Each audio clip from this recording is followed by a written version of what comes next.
창조 스토리 2권 첫 번째 시간이죠. 21장 왜 사람을 하나님의 형상으로 만드셨는가.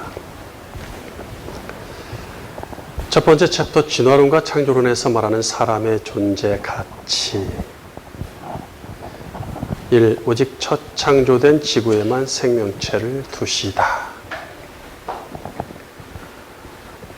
여호와 하나님은 창조사역의 하이라이트로서 세상의 주인공인 사람을 만드십니다. 사람을 창조하신 기사에서 하나님은 어떤 목적으로 사람을 창조하셨는가, 왜 반드시 남자와 여자야만 하는가에 대한 명쾌한 답을 얻어야 할 것입니다. 하나님은 오직 지구에만 사람을 창조해 두시고 사람을 위해 동식물을 창조해 두십니다.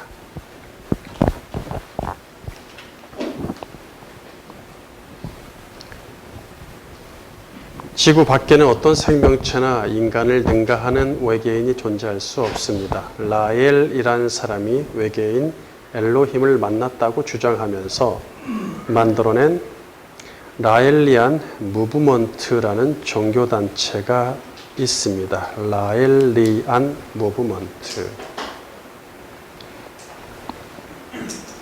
구약성경에서 히브리어 엘로힘은 하나님을 뜻하고 라엘리아는 히브리어로 빛을 나르는 사람들이란 뜻입니다.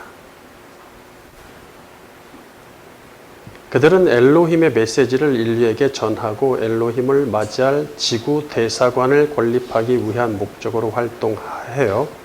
세계 각지에서 마지막 예언자로 불리는 라엘이 강의하는 라엘리안 세미나도 열리고 있죠. 그들은 인간 복제를 통해 영생할 수 있다고 말합니다. 그러니까 육신에 연연하는 사람들이네요. 육신이 영원토록 그 육신으로, 지금 가진 육신으로 살고 싶어하는 사람들인 것 같네요. 한국에도 외계인의 관심을 가진 종교가 있는데 바로 증산도입니다. 그들은 우주와 지상과 지하에 서로 다른 세계가 있다고 하면서 우주, 지상, 지하, 세 개의 세계죠. 이 세 개의 문명의 주체가 하나로 통합되는, 그래서 천지가 개벽하는 때가 온다고 주장하죠.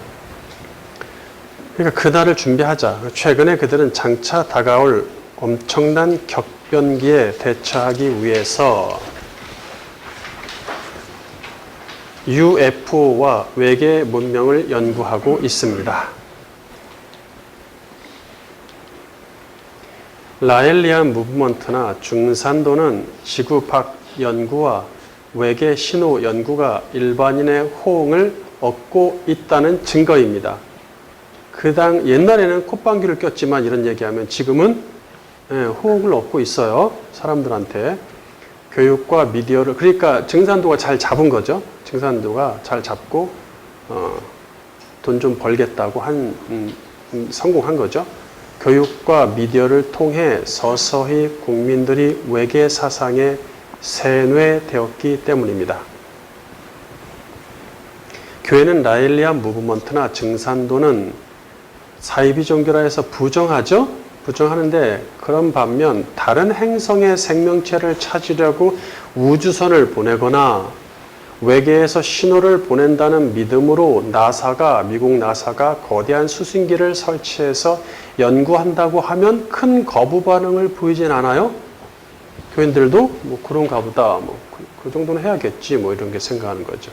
우주선과 나사의 연구는 각 나라가 우주선을 연구하고 있고 미국 나사가 연구하는데, 그런 연구는 라엘리안 무브먼트, 증산도와 근본적으로 다를 바가 없습니다.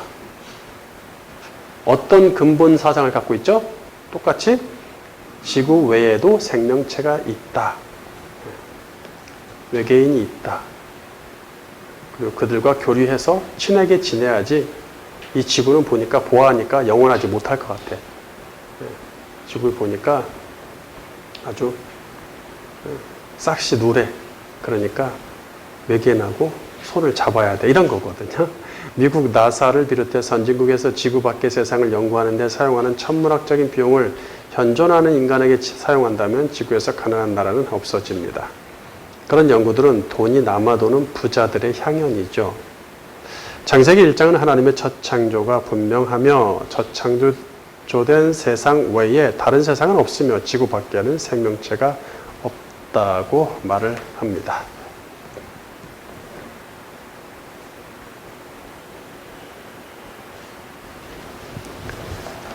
자, 두 번째, 사람을 동물과 같은 선상에서 보는 어리석은 학자들. 아리스토텔레스는 최초로 동물과 사람에 관해 논했고, 우리 지난 시간에 공부했죠? 동물과 사람을 서로 비교했죠? 그는 사람을 식물과 동물보다는 높은 차원으로 보았지만 여전히 사람을 높이는 그 기준점이 다른 생물에 비해서 높다 이거죠. 기준점이라는 것은 어디에 기준을 둔 거예요? 사람을 평가할 때 기준점은 다른 동물들, 식물, 동물들을 기준으로 놓고 그거보다 높다. 아리스토텔레스의 영향을 받은 철학과 학문은 창조론을 받아들이지 않기에 사람을 제대로 정의할 방법이 없어요. 그들이 사람에 관해 정의하기 위해 할 수 있는 것은 고작 동물과 비교하는 것뿐이에요. 마지막으로 그들은 동물을 정의하기 위해서도 사람과 비교하죠. 그러니까 사람을 정의하려고 동물과 비교하고 동물을 정의하려고 사람과 비교하는 거죠. 서로. 그렇게 하는 순간 사람은 동물과 같은 수준으로 전락하여서 기껏해야 동물보다 사람은 조금 더 나은 존재로 여겨질 뿐입니다.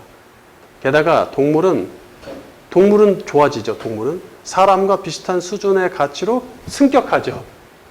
비교 대상이 사람이 됐으니까 동물이 승격했어요. 오늘날 승격했죠, 동물들이? 예, 그렇습니다.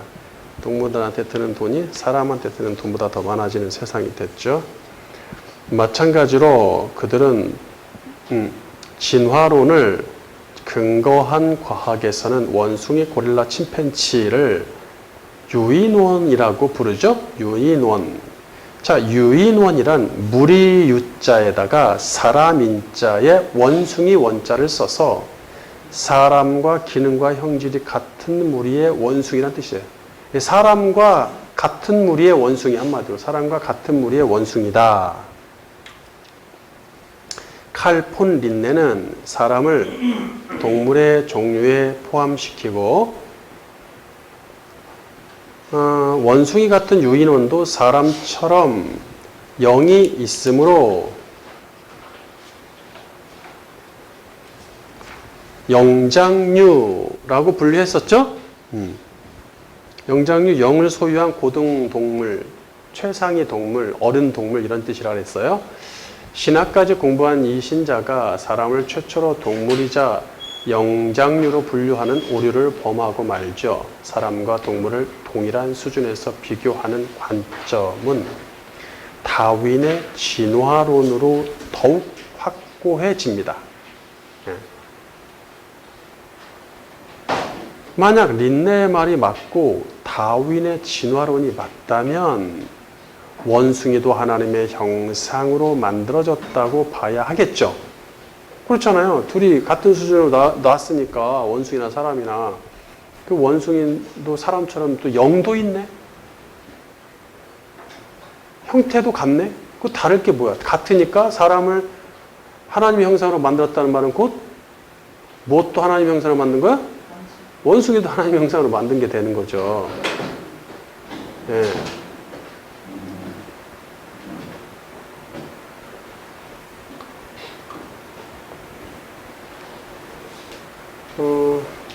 진화론에 따르면 사람의 조상은 먼지이므로, 진화론도 먼지라고 하죠. 우리 모두는 무기물 같은 먼지에서부터 진화의 인간이 되었다고 얘기하죠. 물론 성경적으로도 인간은 먼지인 아파르로 만들어졌으니 어느 정도는 일치하는 듯합니다. 하지만 진화론은 먼지에서 자연적으로 인간이 나왔다고 말하고, 창조론은 하나님이 먼지로 인간을 만드셨다고 말하죠. 세 번째, 사람 없이 자연 만물 그 자체로 충분하지 않은가? 현재 사람이 없는 상태라도 보기에 실로 아름다운 세상입니다. 지금 사람 만들기 직전 6째 날이죠. 산천에 초목이 울창하고 꽃이 피고 만난 열매가 풍성하게 열리고 하늘엔 나비와 새들이 날고 바다에 물고기들이 헤엄치며 육지엔 각종 동물이 사이좋게 뛰놀며 풀을 뜯고 있습니다. 하늘에는 따사로운 해가 떠 있고 밤에는 별들이 보석처럼 빛나고 오로라와 은하수가 펼쳐져 있어요. 이대로 충분할 듯합니다. 반역을 일삼고 불순종하는 인간을 만들 필요가 없어 보이죠. 전지전능한 하나님은 인간이 범죄하고 타락할 것을 미리 아셨을 테고 인간 때문에 늘 슬프고 마음 아파하실 줄 알면서도 왜 인간을 만드실까요? 온 세상 자연 만물이 존재하는 것 자체로 선하고 아름다우며 그것을 통해서도 하나님은 충분히 찬양을 받으십니다. 시편 148편 1절 할렐루야. 하늘에서 여호와를 찬양하며 높은 데서 그를 찬양할지어다. 그의 모든 천사여 찬양하며 모든 군대여 그를 찬양할지어다. 해와 달아 그를 찬양하며 밝은 별들아 다 그를 찬양할지어다. 하늘의 하늘도 그를 찬양하며 하늘 위에 있는 물들도 그를 찬양할지어다. 그것들이 여호와의 이름을 찬양함은 그가 명령하심으로 지음을 받았음이로다. 그가 또 그것들을 영원히 세우시고 패하지 못할 명령을 정하셨도다. 너희 용들과 바다여 땅에서 여호와를 찬양하라. 불과 우박과 눈과 안개와 그의 말씀을 따르는 광풍이며 산들과 모든 작은 산과 과수와 모든 백향목이며 짐승과 모든 가축과 기는 것과 나는 새며. 네. 자, 이렇게 자연 만물이 다 하나님을 찬양을 해요. 그렇지만 시인은 사람이 없는 상태로는 충분한 찬양이 아니라고 생각했는지 온갖 자연 만물의 찬양을 노래하다가 마지막에 사람의 찬양을 언급하죠. 11절 세상의 왕들과 모든 백성들과 고관들과 땅의 모든 재판관들이며 총각과 처녀와 노인과 아이들아 여호와 이름을 찬양할지어다. 그의 이름이 홀로 높으시며 그의 영광이 땅과 하늘 위에 뛰어나심이로다.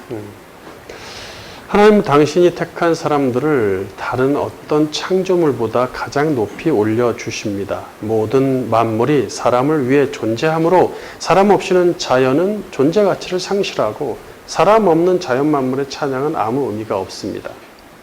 하나님은 사람의 찬양에 가장 큰 의미를 두시죠.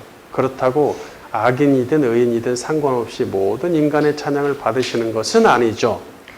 14절 그가 그의 백성의 뿔을 높이셨으니 그는 모든 성도 곧 그를 가까이 하는 백성 이스라엘 자손의 찬양받을 이시로다. 할렐루야. 네. 딱 조건이 있죠. 어떤 사람인지 반드시 그의 거룩한 무리인 성도. 당신의 백성이란 뜻이에요. 택한 백성. 하나님을 가까이 하는 백성. 영적 이스라엘 자손인 택자들의 찬양만 받으신다는 얘기예요. 반면에 거룩하지 못한 무리가 있겠죠. 하나님을 떠난 백성이 있겠죠. 택하지 않은 이방인은 하나님을 찬양해도 하지도 않고 혹시 찬양을 흉내낸다 해도 받지 않으시죠. 두 번째 챕터 삼위일체 하나님의 모양을 기준으로 사람을 만들다. 1. 삼위일체 하나님과 닮은 꼴로 창조된 사람의 영광스러움. 하나님은 당신을 찬양할 백성이 필요하셔서 사람을 만들기로 작정하십니다. 창세기 1장 26절 하나님이 이르시되 우리의 형상을 따라 우리의 모양대로 우리가 사람을 만들고. 자, 여기서 우리는 누구인지에 관해 두 가지 견해가 있어요. 하나는 삼위일체 하나님이라는 견해. 성부, 성자, 성령 세 분이죠. 세 분이니까 우리 복수로 썼다는 얘기예요. 2인칭 복수, 1인칭 복수. 또 하나는 하나님 한 분이다. 근데 그분의 다양한 인격을 좀 중복적으로 복수적으로 표현한 것이다라는 견해죠. 자, 물론 이것도 틀리진 않습니다. 가능합니다. 그렇지만 성부, 성자, 성령이 영원 전부터 함께 계셨고 천지창조에 참여하셨죠. 우리는 삼위일체 하나님이신 성부 하나님과 성자 예수님과 성령 하나님이십니다. 우리라는 말에서 우리가 중요한 사실은 삼위일체 하나님이 당신의 형상대로 사람을 만드셨다는 것입니다. 삼위일체 하나님의 형상과 모양대로 사람을 창조하셨다는 것은 모든 창조물 중에 사람이 가장 으뜸임을 말해주죠. 성경은 영광스럽게도 사람을 하나님과 비교하십니다. 자, 세상 학문은 뭘로 비교해요? 동물과 비교해요. 짐승과. 근데 성경은 사람을 뭘로 비교해요? 하나님 당신과 비교하세요. 이 어마어마한 겁니다. 어마어마한 겁니다.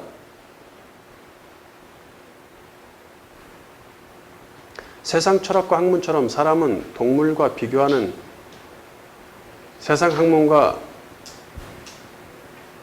철학이 매우 우스꽝스럽게 느껴지죠.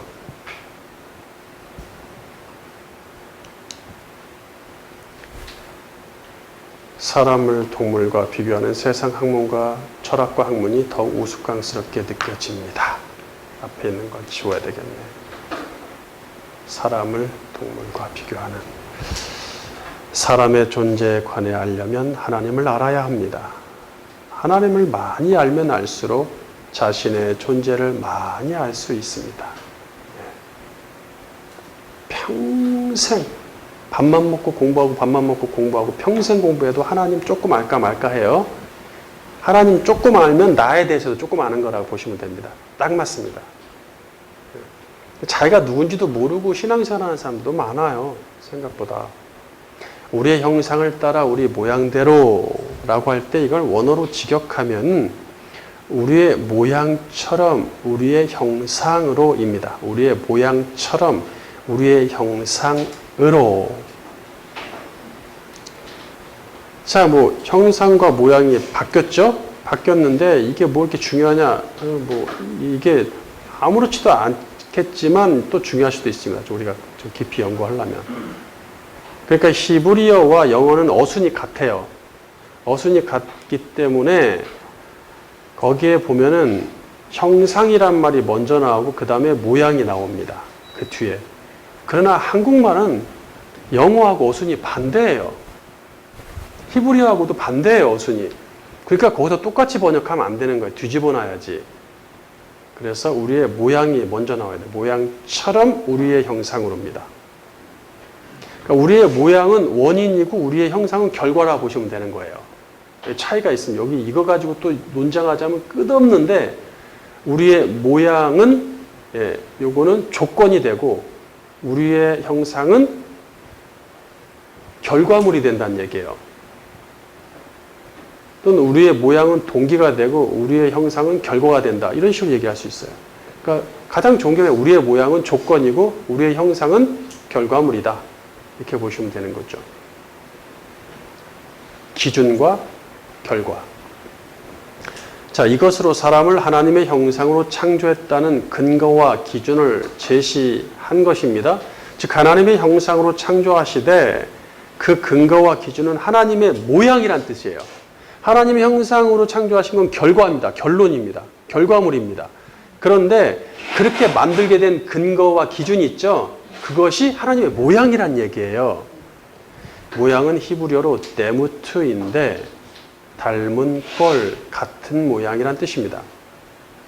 사람을 삼위일체 하나님과 닮은 꼴로 만들었다는 말이죠. 자, 보통 자식이 부모를 닮았다라고 하면 외면이나 내면이 닮았다는 뜻이겠죠? 외면이나 내면. 외면이 닮았다고 하면 외모를 말하겠죠? 외모가 코가 닮았네? 눈이 닮았어? 키가 닮았네? 이렇게 외모. 내면이 닮았다고 하면 뭐예요? 보통 성격이 닮았구나. 아이, 저 끈기 없는 거는 네 엄마 닮았어. 뭐 이런 식으로 얘기하잖아요. 아이고, 저거 아주 그냥 이런 거 있잖아요. 지 아빠하고 똑같아. 이런 거. 성격이. 그게 내면이죠. 자, 두 번째, 사람은 삼위일체 하나님과 외모가 닮았는가? 사람은 삼위일체 하나님과 어떤 면이 닮았을까? 그러면 왜 데무트, 닮은 꼴이라고 말할까? 만약 외면이 닮은 꼴이라면 하나님도 머리, 눈, 코, 입, 귀, 몸통, 손발이 있다는 말이 되죠? 그렇다면 성경에서 하나님의 외관을 그렇게 묘사하고 있는지 한번 보겠습니다. 에스겔 1장 26절. 그 머리 위에 있는 궁창 위에 보좌의 형상이 있는데 그 모양이 남보석 같고 그 보좌의 형상 위에 한 형상이 있어 사람의 모양 같더라. 내가 보니 그 허리 위의 모양은 단쇠 같아서 그 속과 주위가 불 같고 내가 보니 그 허리 아래의 모양도 불 같아서 사방으로 광채가 나며 그 사방 광채의 모양은 비 오는 날 구름에 있는 무지개 같으니 이는 여호와의 영광의 형상의 모양이라. 내가 보고 엎드려 말씀하시는 이의 음성을 들으니라. 예, 이게 참 이거 원어로 보면 볼수록 더 혼동스럽습니다. 사실은. 정직하게 말씀드리면 원어로 보나 번역 성경을 보나 이거를 또 뭐 불가타 라틴어라 이런 걸로도 그냥 번역해서 보고 난리를 쳐도 보면 볼수록 더 어렵습니다. 무슨 말인지 모르겠어요. 도무지. 저는 머리가 안 돼서 그런지 모르겠지만 너무 어려워요. 왜 이렇게 꼬아놨는가. 하나님 모습을 봤는데 하나님을 봤는데 하나님 봤으면 그냥 뭐 이렇게 저렇게 얘기하면 되는데 무슨 결과가 여호와의 영광의 형상의 모양.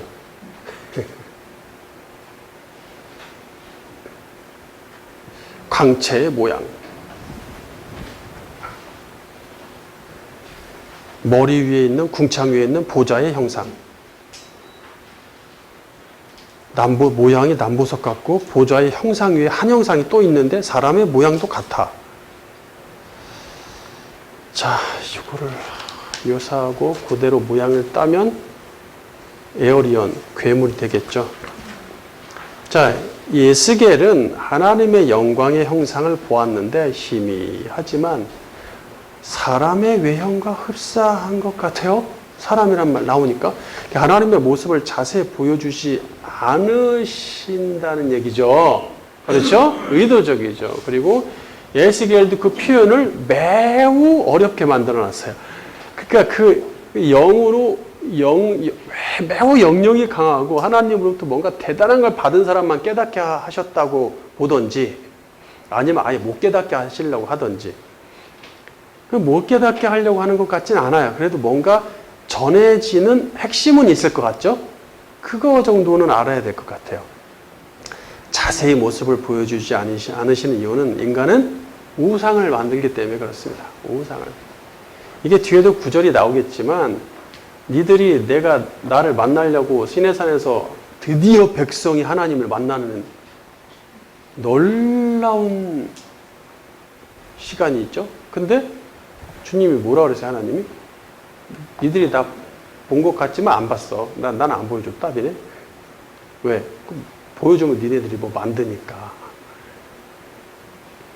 자, 그래서 실루엣으로만 보여주시고 그 실루엣은 여러 가지 실루엣이 나올 수 있잖아요. 호랑이 실루엣, 나비 실루엣 뭐 많이 있잖아요. 근데 정확한 모양을 보여주지 않으신다는 얘기. 실루엣으로만. 대신 눈부신 광채나 타오르는 불. 이게 뭐야 이게? 빛, 불. 이게 하나님이란 말이에요. 그 자체가 애매하죠. 이게 상징적이게 매우 상징적인 것입니다. 광채와 불의 상징이 있죠.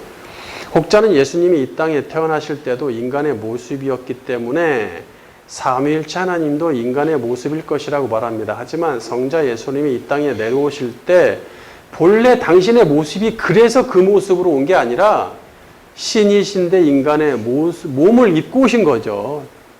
그러므로 본래 모습을 우리는 알 수 없어요. 사람들은 인간의 몸을 입고 오신 예수님의 얼굴도 그림으로 그려서 우상처럼 섬기는 판국인데 우리 그 전에 집집마다 예수님 사진 하나씩 걸려 있었죠? 예, 저희 집도 이렇게 장로님, 권사님, 집사님들도 다 있어요. 다 있는데 조금 비슷비슷해요.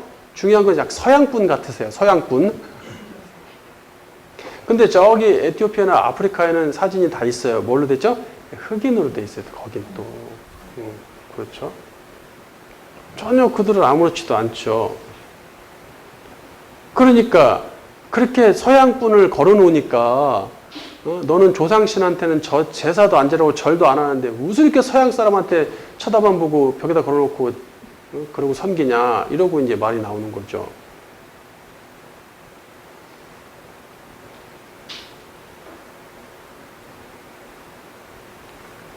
물론 예수님 사진들은 모두 거짓입니다. 만약 예수님의 초상화가 있다면 그것은 제자들이 그렸을 터인데 그죠? 누가 그렇게 해서 제자들이 그렸겠지. 다른 사람들은 관심도 없고 다 잡아 죽이려고 난리 쳤는데 그 제자들이 그랬을 텐데 예수님을 알고 예수님한테 제대로 배운 제자들이 예수님의 외모와 형상에 연연했을까요?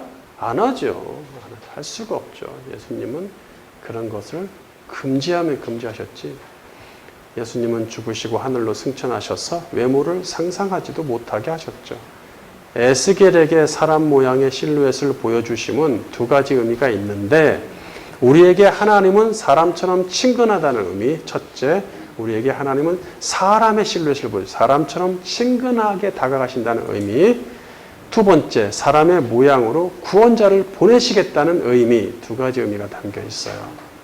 그러므로 우리 인간이 하나님의 외형을 닮았다고 말할 수는 있지만 어떻게 닮았는지 구체화할 수는 없습니다. 또한 정말 하나님이 사람의 모습인지 아닌지도 장담할 수 없어. 가서 보시게. 나중에 가서 보시자고.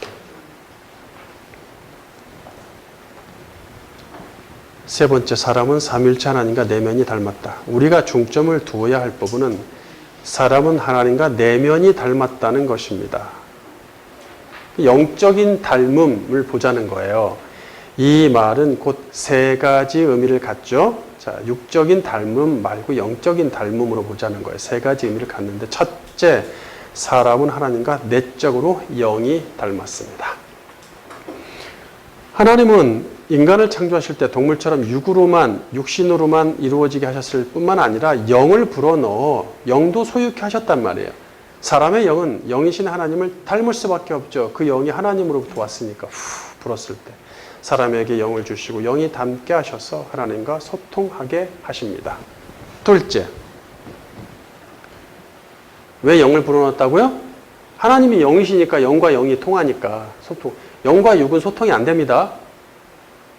하나님 영이신데 하나님 영이신 하나님이 우리 육신은 그냥 죽어요. 그냥 녹아 없어져요. 영이 그렇게 될 수 있는 상황이 아닙니다. 둘째, 사람은 하나님과 내적으로 성품이 닮았습니다. 성품. 모든 피조물 중에서 오직 사람에게만 인격을 주셨기에 사람은 하나님을 닮아 인격적인 존재입니다. 그래서 사람은 하나님처럼 지식과 지혜를 가지며 긍휼히 여길 줄 알고 사랑할 줄 알며 베풀 줄 압니다. 혹자는 하나님은 선 그 자체이신데 왜 하나님을 닮은 사람이 그렇게 악하냐? 닮았다면서 왜 악하냐라고 반문하죠. 처음 창조된 사람은 원래 하나님과 마음, 심성이 닮았어요. 그런데 죄로 인해 부패해져서 이런 하나님의 온전한 마음이 하나님을 닮지 않고 죄의 근본인 사탄을 닮아가게 된 것이죠. 세 번째, 닮았다는 것은, 내적으로 닮았다는 것은 뭔 말이냐? 감정이 닮았다. 하나님은 좋은 일이 있을 때 기뻐하시죠. 슬픈 일이 있을 때 슬퍼하십니다. 마음에 안 들면 침묵하시고 화가 날 때 분노하시고 섭섭할 때 서운해하십니다.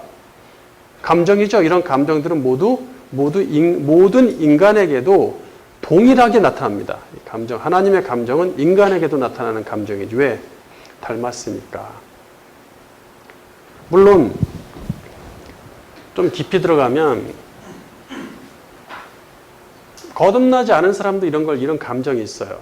그렇죠? 이런 감정이 있고 거듭난 사람도 이런 감정이 있는데 다르죠? 다릅니다.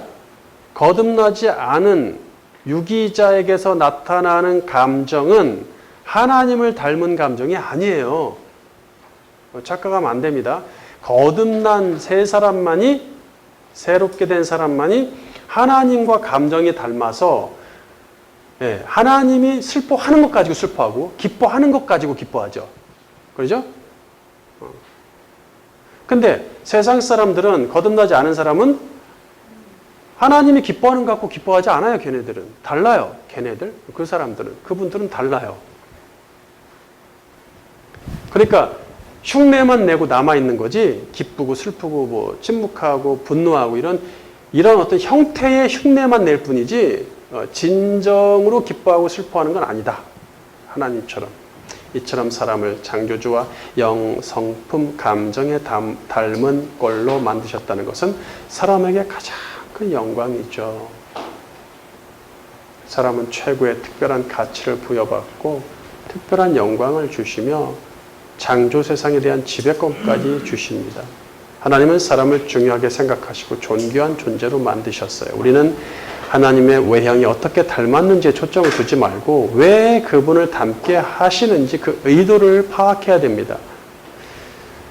그분은 당신에 관해 우리가 전혀 이해할 수 없고 상상할 수 없는 모습이 아니라 이해할 수 있는 수준에서 보여주신다는 얘기예요. 그래서 하나님은 당신의 외형을 사람의 실루엣으로 보여주심으로써 사람에게 친근하게 다가오십니다. 게다가 사람을 당신의 내면과 닮게 하셔서 원활하게 소통하신다는 얘기예요. 특별히 하나님과 사람이 서로 닮은 영, 성품, 감정을 가짐으로써 서로 이해하고 마음을 읽으며 뜻을 맞출 수 있다는 얘기예요. 세 번째 챕터, 사람을 삼위일체 하나님의 형상으로 만드시다. 1. 성경에서 첼렘, 형상의 사용법. 이렇게 하나님은 사람을 당신의 모양, 데무트를 근거로 결국 당신의 형상으로 만드십니다. 그러니까 모양과 형상의 차이를 앞에서 얘기했죠. 모양은 원인, 근거, 기준 이렇게 삼으시면 되고 결과물은 형상, 당신의 형상. 창세기 1장 27절 하나님이 자기 형상 곧 하나님의 형상대로 사람을 창조하시되. 여기서 형상은 히브리어로 첼렘인데 어떤 현상인지는 앞에 데무트에서 설명이 다 된 거예요. 이 결과에 대한 결과로 딱 낙찰된 말이니까. 형상은 히브리어로 첼렘인데 형상, 이미지 말 그대로 그런 뜻입니다. 보통 성경에서 첼렘은 하나님, 사람, 우상에게 사용이 돼요. 본문처럼 첼렘이 하나님께 적용된 경우가 또 있죠. 창세기 9장 6절 다른 사람의 피를 흘리면 그 사람의 피도 흘릴 것이니 이는 하나님이 자기 형상대로 사람을 지으셨음이니라. 네, 사람을 지을 때 어떤 형상으로 만드셨냐라고 할 때 반드시 당신 하나님의 첼렘 형상이라고 말씀하시죠. 첼렘이 사람에게 적용된 경우를 볼게요. 창세기 5장 3절 아담은 130세에 자기의 모양 곧 자기의 형상과 같은 아들을 낳아 이름을 셋이라 하였고. 네, 아담의 자기 형상, 사람의 형상이죠. 첼렘이. 자, 여기서 심각하고 중요한 것은 하나님의 형상을 망각한 사람은 그 첼렘은 하나님의 형상이 하나님의 첼렘이 원래 있었고 그리고 그 원래 있었던 하나님의 형상으로 사람의 첼렘을 만드셨어요. 형상을. 이렇게. 근데 이 둘이 서로 이렇게 연관이 되어 있는 것이죠. 하나님과 사람이. 근데 하나님의 형상을 망각한 사람은 하나님의 형상에서부터 비롯됐는데 그걸 망각한 사람은 무늬만 사람이 되는 거예요. 그거는 하나님한테 의미가 없어요. 그거는 무늬만 사람일 뿐 본질이 없이 껍데기만 있는 그림자로 전락한다는 얘기예요. 시편 38편 6절 진실로 각 사람은 그림자같이 다니고 헛된 일로 소란하며 재물을 쌓으나 누가 거둘지는 알지 못하나이다. 시편 73편 20절 주여 사람이 깬 후에는 꿈을 무시함같이 주께서 깨신 후에는 그들의 형상을 멸시하시리이다. 에스겔 23장 14절 그가 음행을 더하였음은 붉은색으로 벽에 그린 사람의 형상 곧 갈대아 사람의 형상을 보았음이니. 네, 이게 지금 다 무슨 의미냐면 어디는 형상이라고 어디는 첼렘이 똑같은 첼렘인데 그림자란 뜻도 있었나? 의역이 된 거죠. 의역. 그러니까 껍데기, 사람 껍데기 이렇게 보시면 돼요. 사람 껍데기. 전부 다 사람 껍데기라고 번역하셔도 괜찮습니다. 의역을 해서. 사람 껍데기나 다름없다. 그러니까 하나님의 형상으로 만든 사람이 하나님으로부터 떨어지면, 분리되면, 관계 없으면 그거는 사람 껍데기야. 그냥. 네. 그렇게 보시면 됩니다. 정확합니다. 사람 껍데기. 사람은 하나님의 형상으로 창조되었으니 사람에게서 하나님의 형상을 볼 수 있어야 된다는 얘기겠죠? 당연하죠. 하나님 형상으로 만들었어요. 그 사람은 하나님 보여야 되는 거 아니에요? 그런데 사람이 하나님의 형상임을 부인하는 자들은 하나님으로부터 왔고 너는 하나님의 형상으로 만들었어? 에이 무슨 소리야? 에이 뭐 하나님이 어디 있어? 부인하는 자들은 우상의 형상을 만들게 돼 있어요. 우상을 만들어서 그것이 하나님이라고 주장을 하죠. 첼렘이 우상에게 적용된 경우를 볼게요. 민수기 33장 52절 그 땅의 원주민을 너희 앞에서 다 몰아내고 그 새긴 석상과 부어 만든 우상을 다 깨뜨리며 산당을 다 헐고 민수기 6장 5절.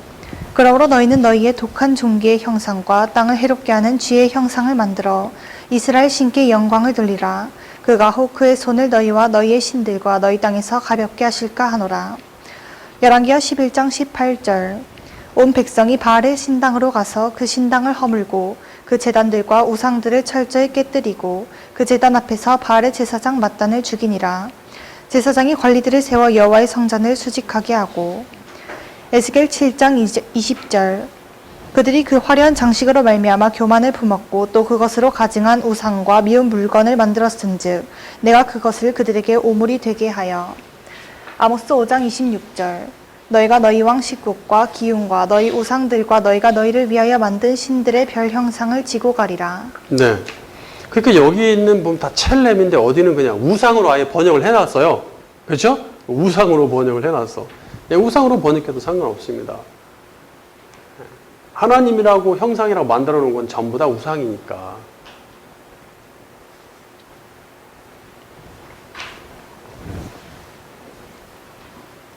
두 번째, 하나님 또 신의 형상을 보고 싶어서 우상을 만들다. 그렇다면 사람들은 왜 이렇게 형상을 만들까? 하나님이라고 형상을 만들까? 엘로힘, 신이란 뜻이에요. 하나님이라고도 하지만 우리는 신이란 뜻이죠. 왜 이렇게 만들까? 창조 이후부터 시작해서 구약시대 내내 인간은 자기를 닮은 신의 모습을 보고 싶어하고 만들고 싶어하고 자기 곁에 두고 싶어하죠. 하나님의 모습을 보고 싶으면 그분의 형상을 닮은 사람을 통해서 충분히 경험하도록 해놓으셨단 말이죠. 그런데 사람이 죄로 인해 죽고 하나님의 형상을 잃게 되니 사람을 통해 그분을 볼 수 없습니다. 결국 자기 자신을 창조하고 온 우주와 생사화복을 주관하시는 엘로힘, 즉 신을 눈으로 보기 위해서 어떤 형상이든지 만들어내기 시작하죠. 하나님의 형상을 우리 눈에 보이는 어떤 형태로 만들면 그건 모두 우상이죠. 하나님은 당신을 대신할 수 있는 형상이 이 땅에 존재하지 않기 때문에 당신의 외형을 자세히 보여주시지 않습니다. 신명기 4장 15절. 여호와께서 호렙산 불길 중에서 너희에게 말씀하시던 날에 너희가 어떤 형상도 보지 못하였은즉 너희는 깊이 삼가라. 그리하여 스스로 부패하여 자기를 위해 어떤 형상대로든지 우상을 새겨 만들지 말라. 남자의 형상이든지 여자의 형상이든지 땅 위에 있는 어떤 짐승의 형상이든지 하늘에 나는 날개 가진 어떤 새의 형상이든지 땅 위에 기는 어떤 곤충의 형상이든지 땅 아래 물속에 있는 어떤 어족의 형상이든지 만들지 말라.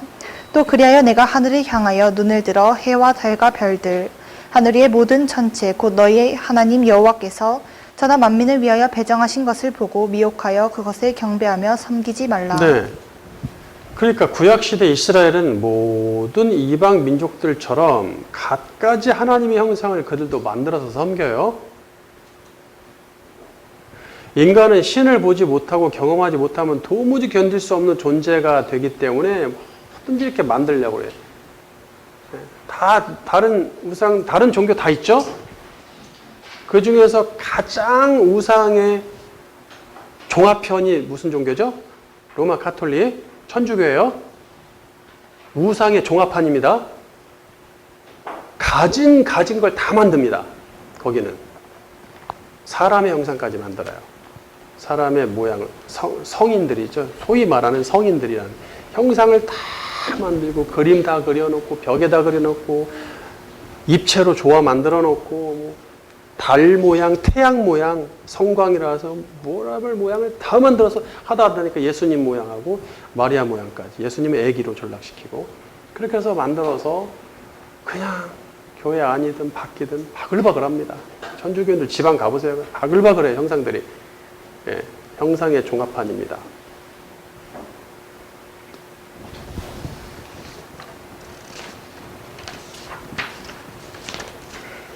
마지막 세 번째, 하나님 본체의 도장이신 그리스도. 그토록 보고 싶어하던 하나님이시고 세상의 창조주이시며 신이신 그분이 사람의 눈에 보이는 실물로 내려오십니다. 그분이 바로 우리 주 예수 그리스도이십니다.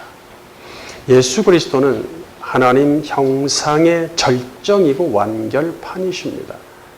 예수님이 성육신 하셔서 이 땅에 오신 것은 이미 태초의 사람을 하나님의 형상으로 만드실 때 그때 다 염두에 두신 거예요.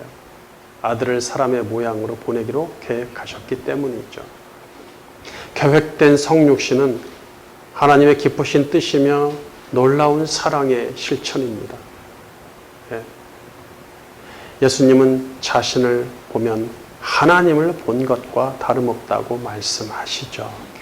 요한복음 14장 9절 나를 본 자는 아버지를 보았거늘 어찌하여 아버지를 보이라 하느냐. 그래서 예수님은 하나님의 형상이십니다. 골로새서 1장 14절 그 아들 안에서 우리가 속량 곧 죄사함을 얻었도다. 그는 보이지 아니하는 하나님의 형상이시요 모든 피조물보다 먼저 나신 이시니. 네, 야, 이 형상 하나님의 형상이다. 우리 주님께서 우리 주 예수님께서 하나님의 형상이시다. 얼마나 은혜롭습니까? 그러니까 우리를 사람을 만들 때 우리 형상으로 만들자라고 하셨을 때 이걸 예상 안 하셨겠어요? 이걸 계획하지 않고 이걸 염두에 두지 않았단 말이에요? 그럼 말이 안 되죠. 구약에서 선지자들이 하나님의 영광의 광채를 볼 때마다 그들이 뭘 생각했을까요? 하나님 보여주려면 제대로 보여주지. 저게 뭐야? 에스겔에 보고 아이 저게 뭐지? 어떻게 설명하지 저거를? 내가 어떻게 내 후세한테 이걸 글을 남기지? 뭐 그랬을 것 같아요? 보려면 제대로 보여주시지. 그게 아닙니다. 그들이 보면서 저 사람의 실루엣 저 모양으로 당신이 오시겠구나. 하나님이 이 땅에 오시겠구나. 이걸 생각했을 거 아닙니까? 그래서 구약에서 선지자들이 하나님의 영광의 광채를 볼 때마다 인자이신 그리스도가 언급되잖아요. 이는 예수 그리스도는 하나님의 영광의 광채이시기 때문입니다.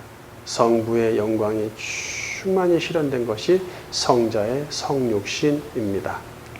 히브리서 1장 3절 이는 하나님의 영광의 광채시요 그 본체의 형상이시라. 영광의 광채란 말 누가 썼어요?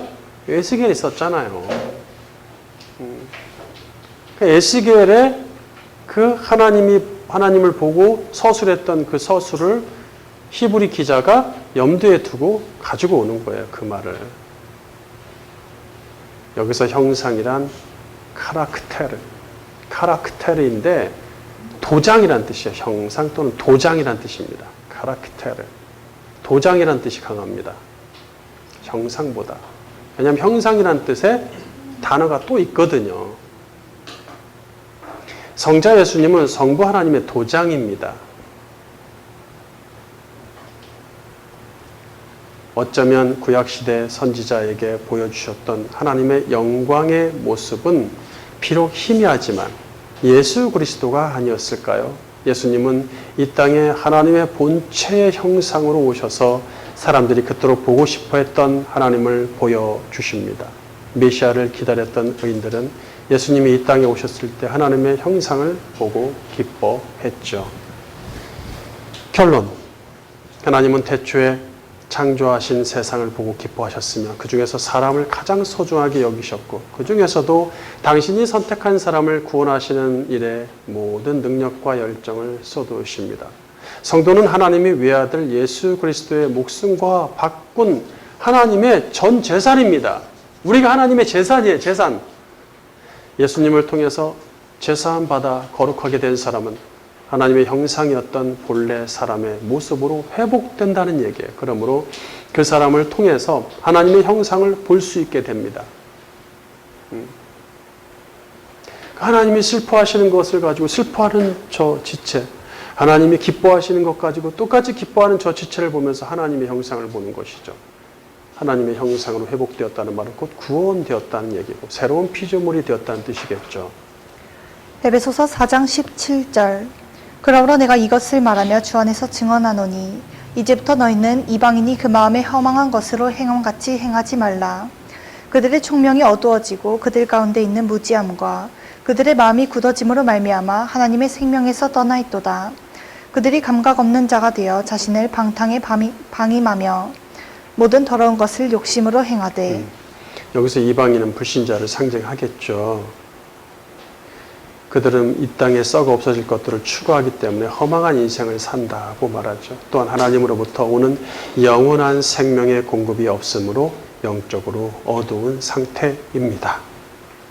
하나님의 영이 떠나서 그분의 형상도 없고 회복될 가능성도 없어요. 하나님의 형상이 없는 자들은 이 땅의 것이 전부이기 때문에 그것을 얻는 데 인생을 소비합니다. 사람 껍데기예요. 하지만 우리는 예수님이 가르쳐 주신 진리를 제대로 배워서 알고 있습니다. 20절 오직 너희는 그리스도를 그같이 배우지 아니하였느니라. 진리가 예수 안에 있는 것 같이 너희가 참으로 그에게서 듣고 또한 그 안에서 가르침을 받았을진데 너희는 유혹의 욕심을 따라 썩어져가는 구습을 따르는 옛사람을 벗어버리고 오직 너희의 심령이 새롭게 되어 하나님을 따라 의와 진리의 거룩함으로 지으심을 받은 새 사람을 입으라. 네. 아담의 죄를 이어받은 옛사람은 유혹에 못 이기고 욕심대로 살아갑니다. 반면 그리스도를 통해 죄의 문제가 해결된 사람은 그 마음과 영혼이 살아서 새롭게 되어 원래 하나님의 형상을 회복하죠. 이제 의와 진리와 거룩함을 소유한 사람으로 다시 태어났으니 새 사람이 되었습니다. 새 사람. 거듭난 신자라면 옛사람의 습관을 미련 없이 과감하게 벗어버려야 되겠죠. 하나님이 더 좋은 것들로 충만케 하시기 때문에 옛것에 연연할 필요가 없습니다. 네. 새 사람이 되기 전에 중요시 여겼던, 내가 중요시 여겼던 잡으려고 했던 것과 새 사람이 된 후에 내가 중요시 여겨서 잡으려고 하는 것이 달라져요. 그리스도의 은총으로 살아난 새 사람은 예수 그리스도를 닮아야 하는 의무를 갖습니다. 예수님을 닮으면 닮을수록 그 모습에서 하나님의 형상을 봅니다. 새 사람의 자존심을 걸고 당당하게 하나님의 형상을 보여주시기를 주님의 이름으로 축원합니다.